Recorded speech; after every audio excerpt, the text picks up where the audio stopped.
I have every expectation that Sean Monahan will be traded between now and March 8th.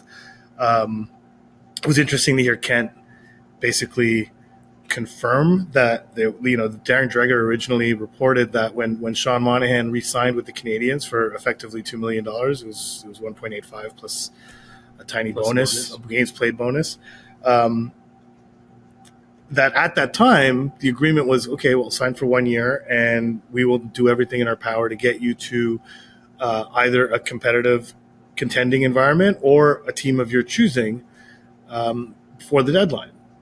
And so just wanted to get confirmation of that. And Ken Hughes didn't deny that. He said, yeah, generally speaking, he seemed to suggest that there wasn't anything like firm. It wasn't written into any contract or anything, but there seemed to be a gentleman's agreement of some sort that if you sign with us, we'll give you an opportunity to play. We'll give you good minutes. You'll play on our power play. You'll do all these things, which is what he's done, which will give you a window to further your career and get traded. So that surprised me in a certain sense, just because, I was always under the impression that Sean Monahan really wanted to make it work here. Yeah. And maybe he does, but it's to have that be the sort of the pretext for his signing here, makes it quite clear that that's actually not the case, that he was, and frankly, that's the smart way of looking at it. If I were him, that's what I would want. I would say, yeah, okay, I'll come play for you for this small amount of money, relatively, not for us, but for them.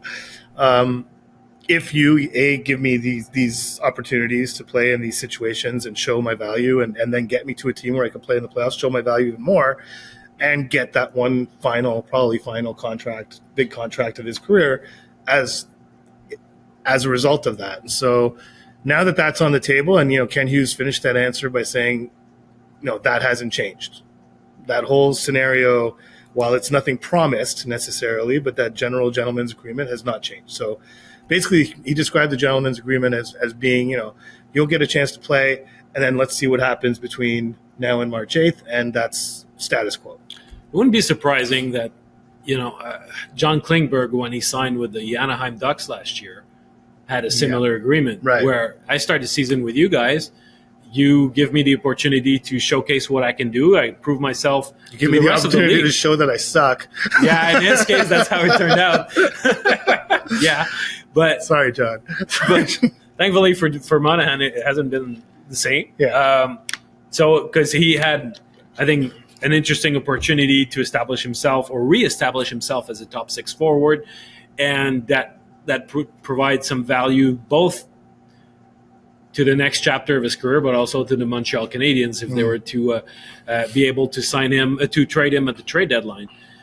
We discussed his situation before, but I don't necessarily see the upside, especially if it means either a lot of money or significant term to bring him back in Montreal. It'd be great to have him next year in that same cushion role that he's been having last year and this year when he was healthy.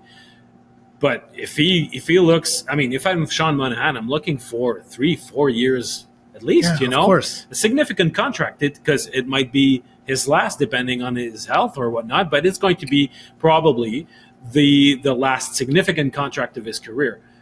If I'm the Montreal Canadiens, I would find it a very risky play to turn to a guy like that. Because you already have Christian Dvorak, who would be competing for third-line center duty. You have Suzuki and Doc, that are your top two centers. And you still know that if you want to be a very good team, you need another high-end forward to improve that top six group, which means maybe that Doc could be moved back to the wing. So in any case, no matter where you put it, the only place that Monahan makes sense is if they don't really upgrade on their top six and he ends up being a winger on one of those top two lines. So it might work for a year, but not over 3-4 years. No. And that's, I understand why there are some people who feel Sean Monahan is worth keeping around, and why Ken Hughes gave that answer to that question. Or, I think it was François Gagnon who asked, is it possible? And he said anything's possible, because, they really appreciate what Sean Monahan does. They really appreciate him around the room, him around their young players. But the reality is that Sean Monahan you know, you have a finite amount of time to play in the NHL and make the money that you make. And when people cry about athletes and how much money they make, you know, I always say my answer is always there are very few careers that you start preparing for at the age of 4 where you're out. Your best case scenario basically is that you will play until you're 36. It's like, you know, like that's really the best you could hope for, unless you're a really exceptional guy.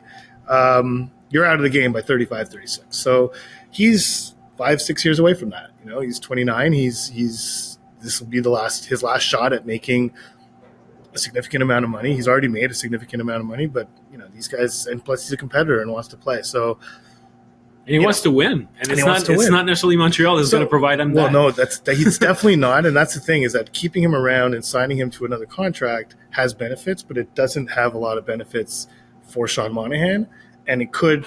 I could easily see a scenario where 2 or 3 years from now we're talking about Sean Monahan blocking some young player who's trying to get a spot in the lineup, and so for some reason the coach keeps putting Monahan out there.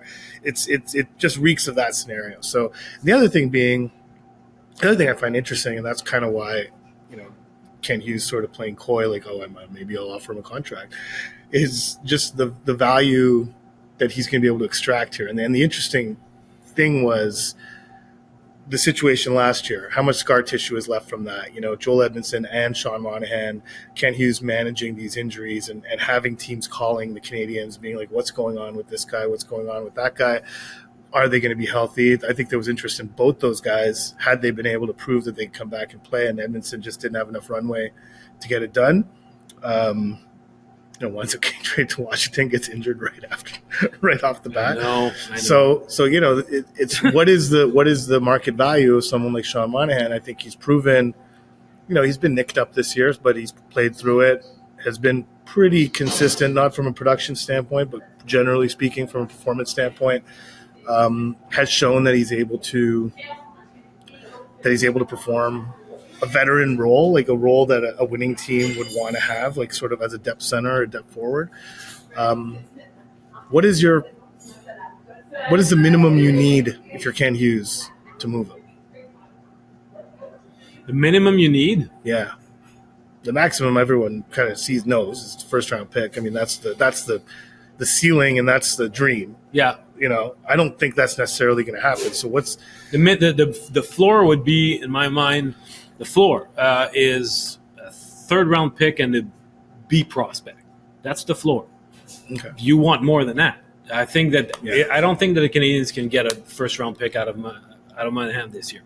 The way that he started the season last year, had he stayed healthy, yes. This year he started the season well, but the dip is not affected by injuries. It's just him going through a lull, and that lull affects his value in a way that, you know, that is not necessarily related to injuries. So I think a second round pick would be good.